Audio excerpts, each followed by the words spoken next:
Fascist সরকার পূর্বাঞ্চল এরিয়াতে প্রায় 2 বিঘার উপরে সম্পত্তি এই এসকর্টকে লিজ দিয়ে গিয়েছে। আমি আপনাদেরকে আগামী 72 ঘন্টা সময় দিচ্ছি। এই 72 ঘন্টা সময়ের মধ্যে এই এসকর্টকে যে সম্পত্তি দেওয়া হয়েছে তাদের লিজ অবশ্যই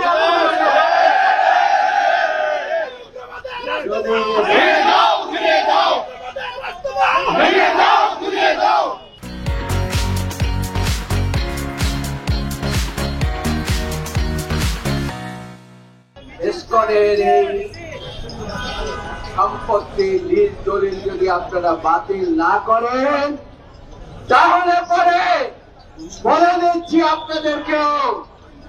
আপনাদেরকে আমরা এখনো সাহায্য করছি, সাহায্য করতে চাই। আইনজীবীরা সবসময় গণতন্ত্রের জন্য আপনাদেরকে সাহায্য করে। এই দেশের ছাত্র জনতা যে আন্দোলন করেছে আইনজীবীদের ভূমিকা আপনাদের স্মরণ রাখা উচিত এবং আপনাদেরকে বলে দিচ্ছি আপনারা সে কথা ভুলে যাবেন না। যদি ভুলে যান তাহলে পরে কিন্তু আইনজীবীরা বিগত দিনে সরকার পতনের জন্য যে সমস্ত আন্দোলন করেছে তার থেকে পিছিয়ে কোনো অবস্থায় থাকবে না। আপনাদেরকে সেই জন্য সতর্ক করে দিচ্ছি।